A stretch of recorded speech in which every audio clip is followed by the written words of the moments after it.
بسم اللہ الرحمن الرحیم۔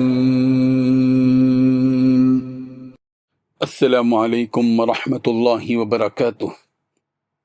الحمد للہ وکفی وسلام علی عبادہ الذین اصطفی، اما بعد۔ حاضرین و ناظرین، یہ درس نمبر 442 ہے اور آج سورۃ النساء کی صرف ایک آیت کی تلاوت اور تشریح کی جائے گی، آیت نمبر 128۔ اعوذ باللہ من الشیطان الرجیم، بسم اللہ الرحمن الرحیم۔ وَإِنِ امْرَأَةٌ خَافَتْ مِن بَعْلِهَا نُشُوزًا أَوْ إِعْرَاضًا فَلَا جُنَاحَ عَلَيْهِمَا أن يصلحا بينهما صلحا والصلح خير وأحضرت الأنفس الشح وإن تحسنوا وتتقوا فإن الله كان بما تعملون خبيرا۔ صدق اللہ العظیم۔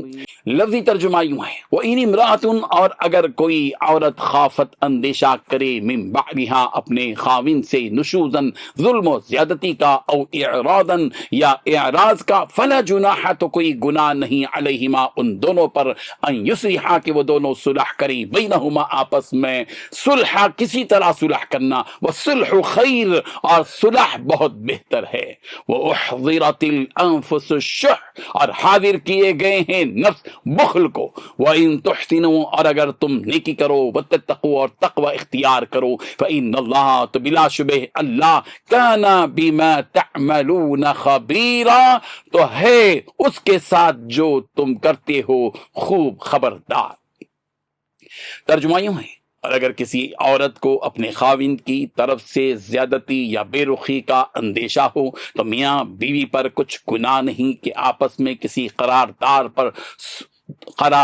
پر صلح کر لیں، اور صلح خوب چیز ہے، اور طبیعتیں تو خود غرضی کی طرف مائل ہی ہوتی رہتی ہیں، اور اگر تم نیکوکاری اور پرہیزگاری کرو گے تو اللہ تمہارے سب کاموں سے واقف ہے۔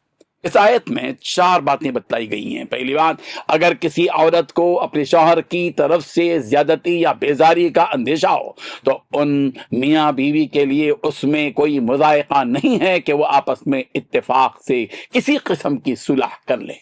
دوسری بات، صلح کر لینا بہتر ہے۔ تیسری بات، انسانوں کے دل میں کچھ نہ کچھ لالچ کا مادہ تو رکھ ہی دیا گیا ہے۔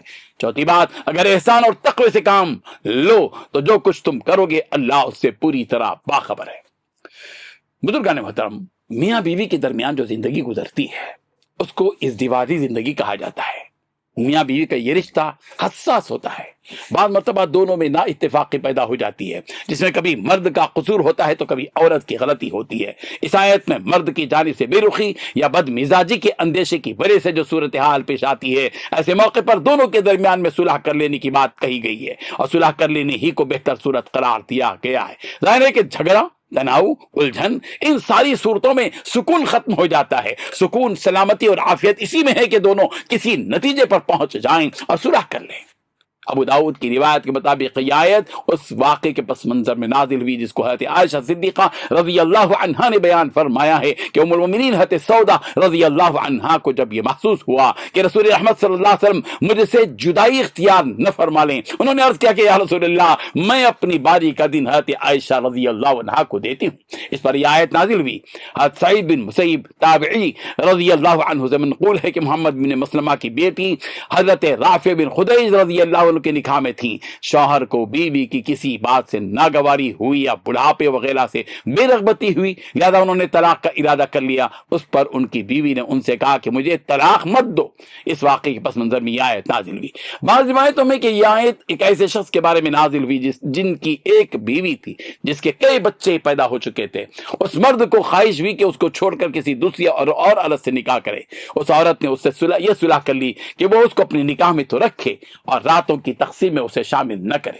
وہ احضرت الانفس الشح کے ذریعے یہ بات بتلائی گئی کہ ہرس ہر ایک کے اندر ہوتی ہے، لالچ ہر ایک کے اندر ہوتی ہے، مفاد پرستی ہر ایک کے اندر، اپنے مفاد کا خیال ہر ایک کے اندر ہوتا ہے۔ اس دیواری زندگی میں جب نا اتفاقی اور رنجش وغیرہ پیدا ہو جاتی ہے تو مرد کے دل میں الگ قسم کی حرص پیدا ہوتی ہے، اور عورت کے دل میں الگ قسم کی حرص پیدا ہو جاتی ہے۔ عورت کے دل میں یہ ہوتا ہے کہ اگر اس شوہر نے مجھے آزاد کر دیا تو اولاد برباد ہو جائے گی، یا میری زندگی دوسری جگہ تلخ ہو جائے گی، اور شوہر کو یہ لالچ ہوتا ہے کہ جب عورت نے اپنا کل مہر یا بعض مہر معاف کر دیا اور دوسرے حقوق کا بھی مطالبہ چھوڑ دیا تو اب اس کو رکھنے میں میرے لیے کیا مشکل ہے۔ اس طرح دونوں کے درمیان مصالحت بھی آسان ہو جاتی ہے۔ مرد کو اگرچہ طلاق کا اختیار ہے، مگر چاہیے کہ عورت کے ساتھ احسان کا معاملہ کرے اور اللہ سے ڈرتے ہوئے معاملہ کرے۔ اللہ تعالیٰ کو ساری باتوں کا پورا پورا علم ہے۔ رب الجلال ان آیات کو سمجھنے کی، اس پر عمل پیرا ہونے کی توفیق عطا فرمائے، آمین۔ وآخر دعوانا ان الحمد للہ رب العالمین۔ ڈیلی درس قرآن کو سبسکرائب کیجئے، اپنے تاثرات اور مشورے ارسال کیجئے، اور متعلقین کے گروپ بنا کر انہیں روزانہ درس قرآن بھیجیں اور اجر ثواب پائیں۔